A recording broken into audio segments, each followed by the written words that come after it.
누가복음 21장 7절에서부터 우리 8절까지 우리 같이 읽도록 하겠습니다. 시작. 그들이 물어 이르되 선생님이여 그러면 어느 때에 이런 일이 있겠사오며 이런 일이 일어나려 할 때에 무슨 징조가 있사오리이까?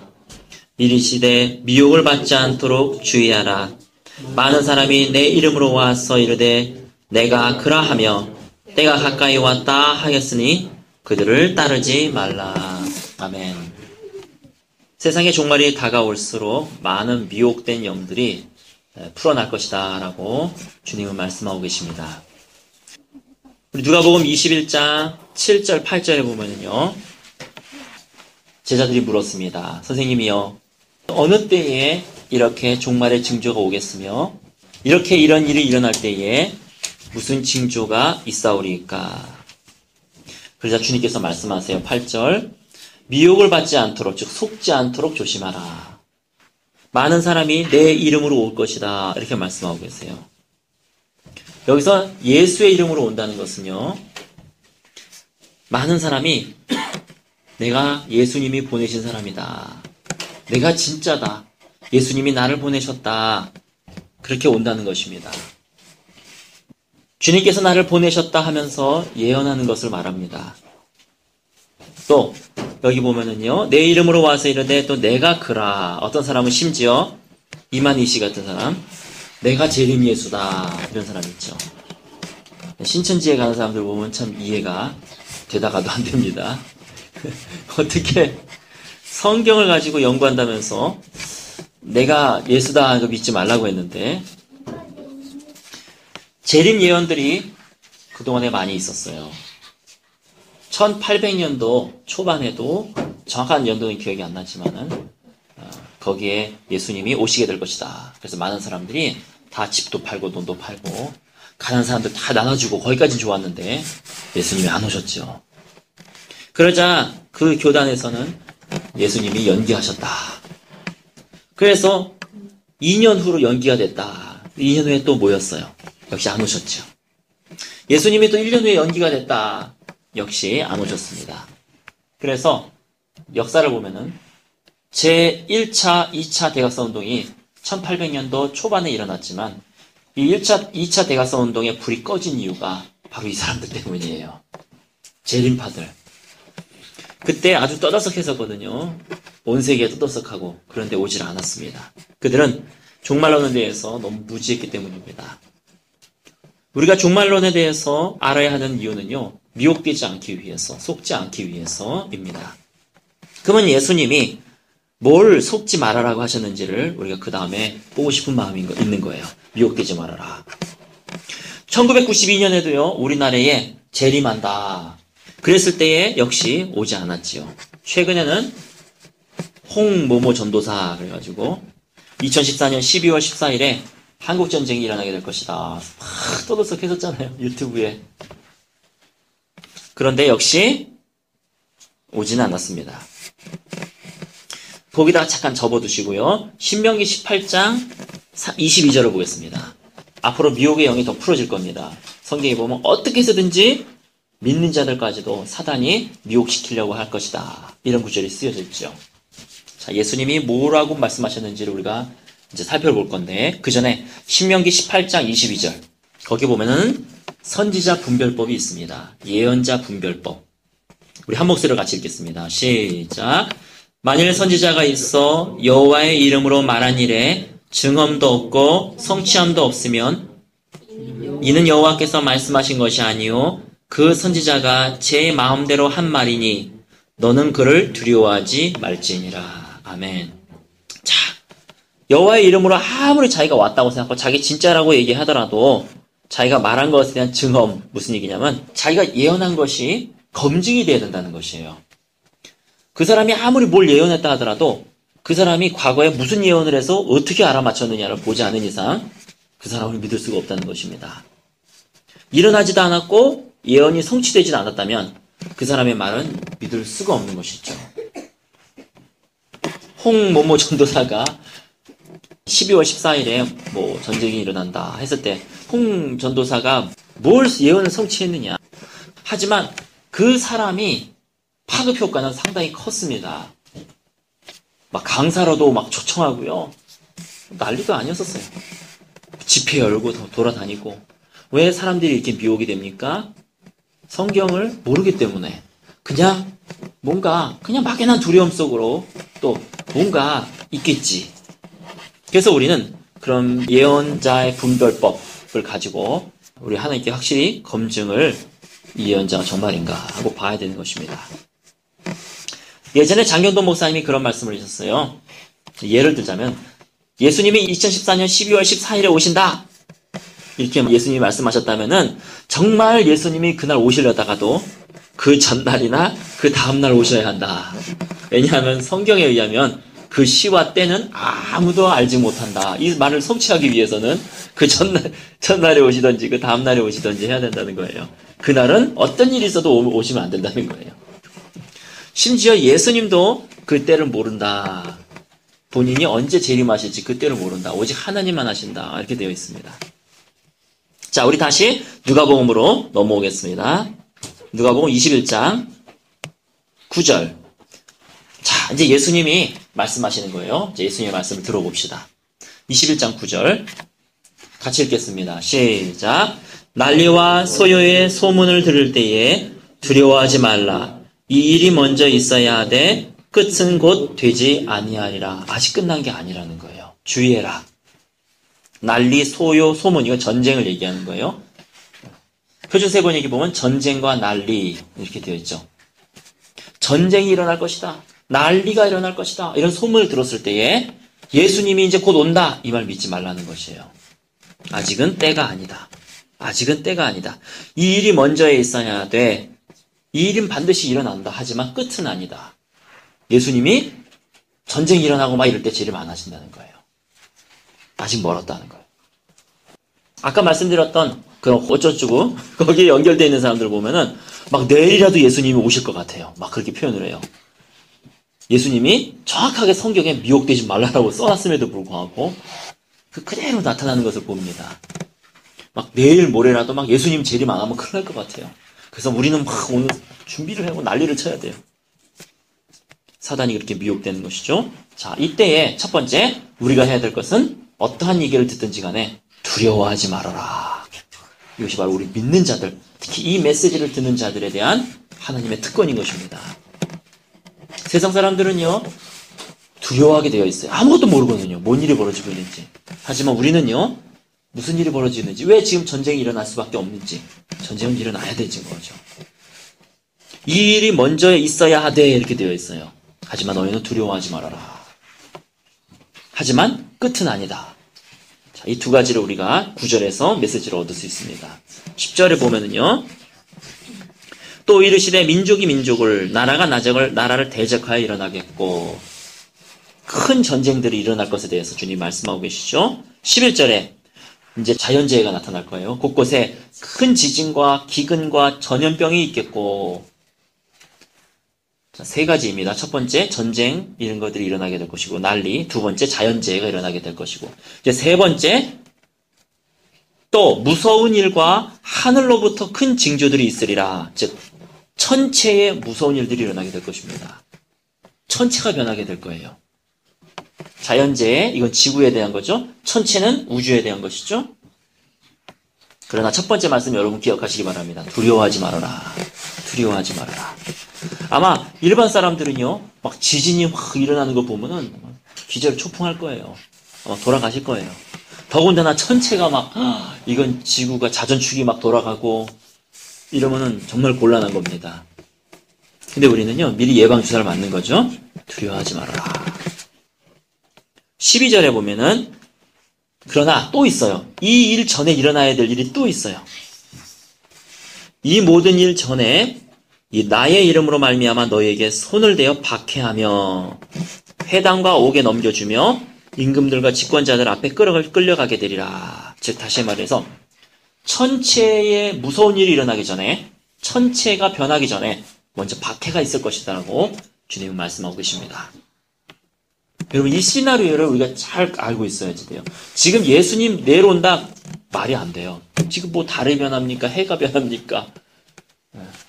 아무런 별일 없어요. 하지만 전쟁이 일어나고 있고, 그 다음에 자연재해들이 조금씩 늘어나고 있죠.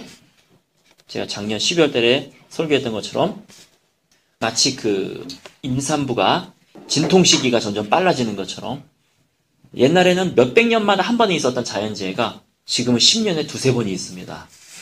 그래서 점점 진통이 오고 있어요. 하지만 아직은 천체가 변하거나 천체가 움직이거나 그러지는 않았습니다. 그리고 그 전에 또한 박해가 있을 것입니다. 13절에 보면은요, 우리 13절서부터 16절까지 읽겠습니다. 시작. 이 일이 도리어 너희에게 증거가 되리라. 그러므로 너희는 변명할 것을 미리 궁리하지 않도록 명심하라. 잠깐만요. 너희에게 증거가 되리라. 자, 내가 말하는 거 너희가 미혹되지 말라 그랬지? 박해가 먼저 있어야 된다. 이것이 내가 말하는 증거다.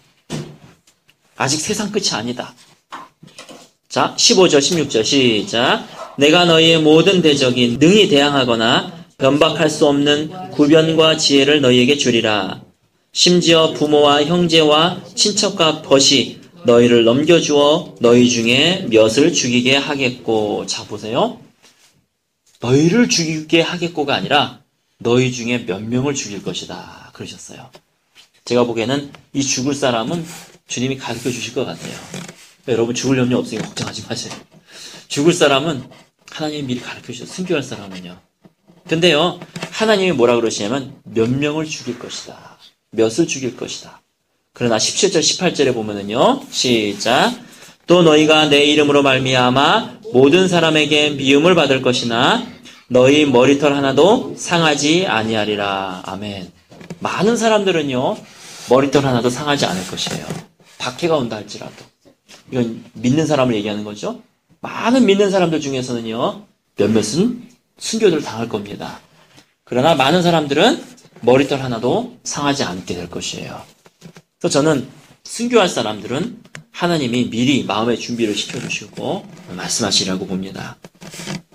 제가 보기에는 우리들은 거기 순교에 택하심을 받은 것 같지는 않아요. 두려움들이 많아가지고. 할렐루야. 네. 이게 좋은 말인지 나쁜 말인지 모르겠지만은 어쨌든 많은 사람들은 머리털 하나도 상하지 않을 것입니다. 그래서 주님께서 두려워하지 말라. 19절에 보세요. 너희의 인내로 너희 영혼을 얻으리라. 두 번째, 주님께서 인내하라. 이렇게 말씀하고 계세요. 첫 번째는 두려워하지 말아라. 두 번째는 인내하라. 왜? 시간이 길어지게 되면 사람이 두려움도 두려움이지만 이게 사람이 답답하거든요. 시기가 계속 늘어나게 이어지게 되면은. 어쨌든 어느 정도 인내가 필요함을 주님 말씀하고 계십니다. 20절에서 24절은요. 예루살렘 멸망에 대한 예언이에요. 25절로 넘어가겠습니다. 우리 25절 같이 한 목소리로 읽겠습니다. 시작. 1월 성신에는 징조가 있겠고 땅에서는 민족들이 바다와 파도의 성난 소리로 인하여 혼란한 중에 곤고하리라. 우리나라 말이 좀 어려워요. 이거를 제가 세 번역으로 읽어드리겠습니다. 그리고 해와 달과 별들에서 징조들이 나타나고. 자, 그리고 그랬어요. 이것은 천체가 이상하기 전에 박해까지 있다는 거예요. 드디어 천체에 이상이 있어야 뭔가 일이 일어나는 거예요.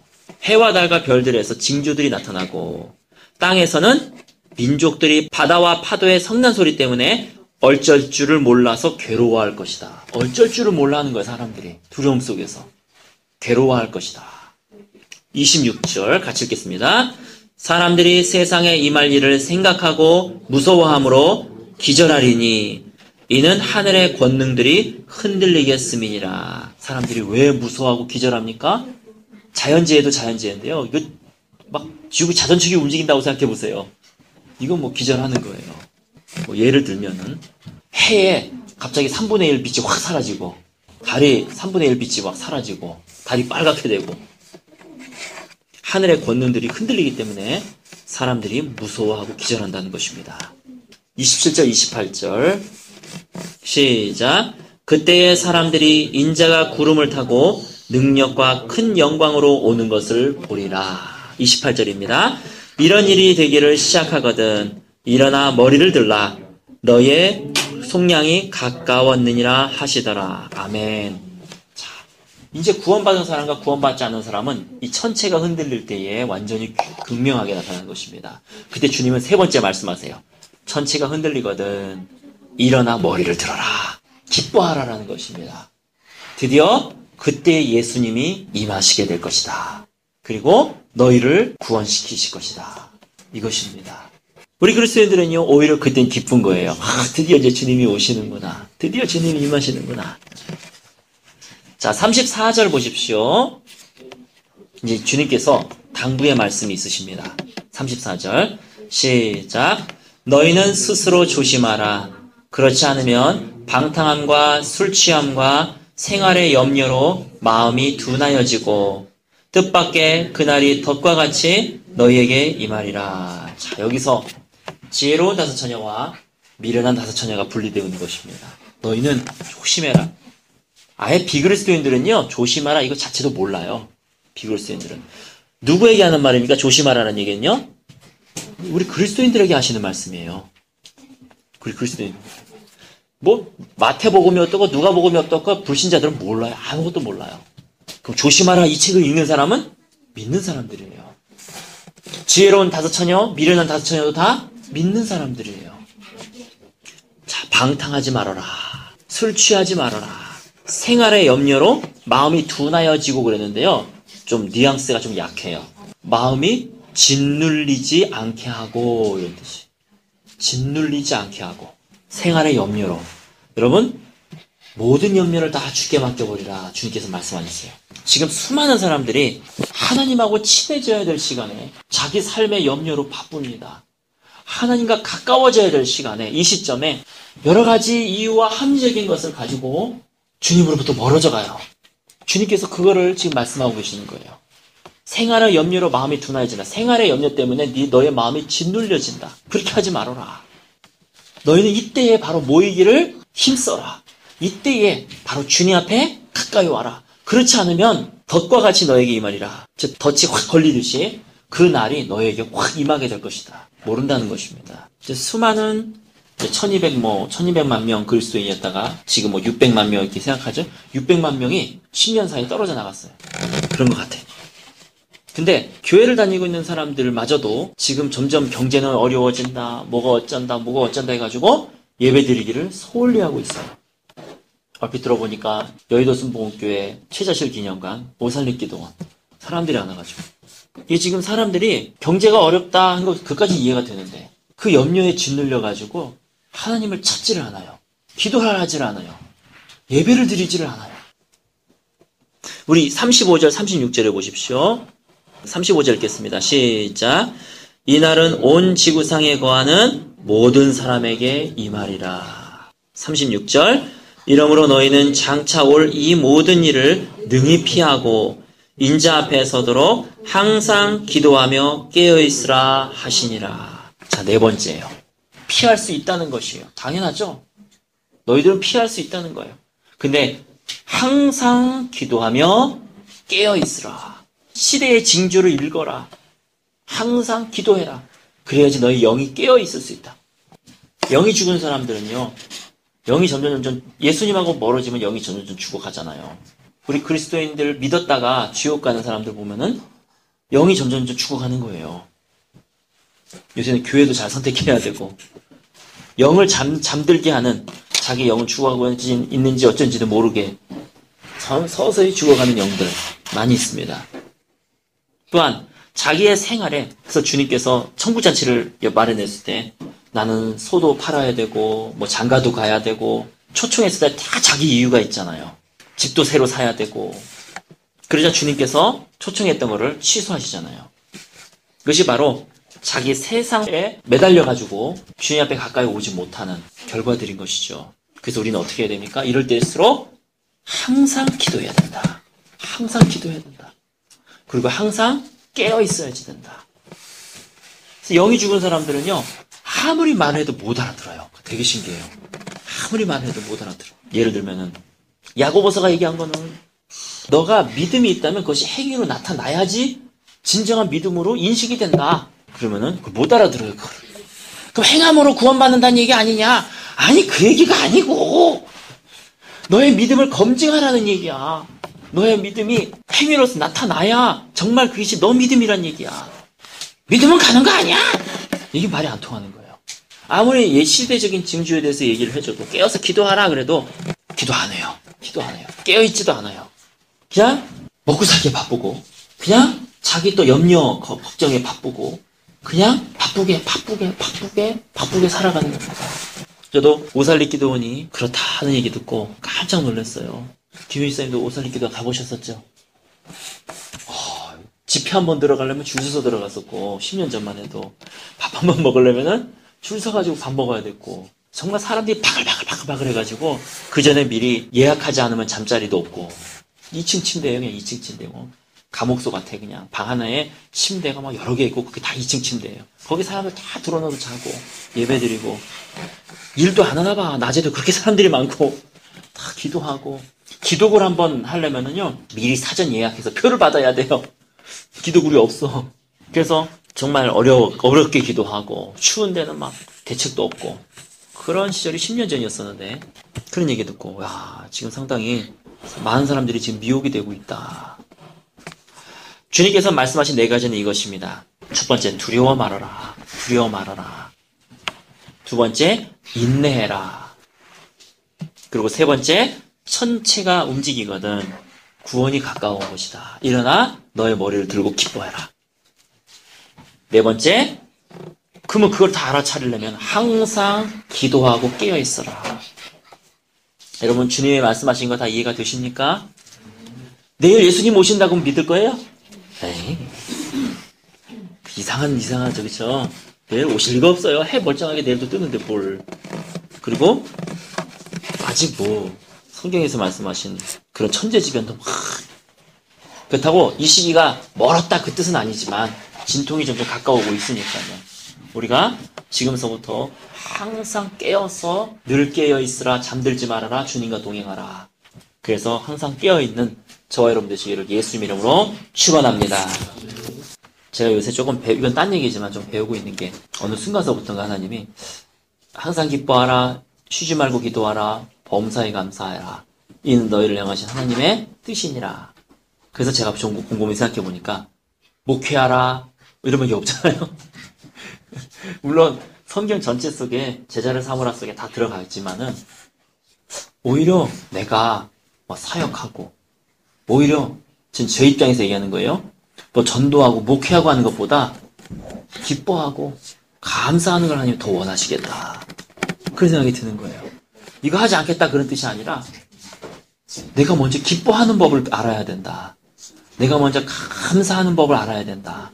거기서 뭐가 나오고 뭐가 사역이 나오고 거기서 뭐가 나오는 거지. 그런 어떤 깨달음이 오더라고요. 내가 기뻐하고 내가 감사해야지 거기서 기도가 나오고 찬양이 나오지. 그래서 지금 제가 그저께서부터인가 기뻐하고 감사하려고 많이 그런 생각을 하고 있어요. 그래서 제 머릿속에 염려가 온다 그러면 탁 집어치우고 장견동 목사님 거 탁 틀어놓고 웃는 거야. 그냥 웃는 거야. 은혜도 되고 웃음도 되고 막 깔깔거리고 웃고 간증 같은 거 탁 틀어놓고 은혜 받고 또 말씀 탁 읽으면서 은혜 받고 뭔가 내 머릿속에 기뻐하지 않게 하거나 감사하지 못하게 하는 생각들이 들어온다 그러면은 딱 차단해 버리는 거죠. 제일 좋은 차단 기구는 성경을 펴든지 어차피 다른 사람하고 같이 있을 때는 대화하니까 이 생각이 뭐거나 그러면 딴 쪽으로 그냥 방향을 바꿔가지고 나라가 어쩌고 저쩌고 얘기하면은 기쁜 일 감사한 일로 내가 바꿔서 대화를 하고 나 혼자 있을 때는 성경을 탁 피던지 아니면 우리 장 목사님 탁 틀어가지고 깔깔거리고 웃으면서 은혜 받던지 찬양을 부르던지 그렇게 감사하고 기뻐해야 되겠다. 그런 어떤 감동을 받았습니다. 마무리를 지으면서 여러분 항상 기도하고 깨어있으며 항상 기뻐하며 쉬지 말고 기도하며 범사에 감사하는 저와 여러분 되시기를 예수님 이름으로 축원합니다. 우리 같이 기도하도록 하겠습니다.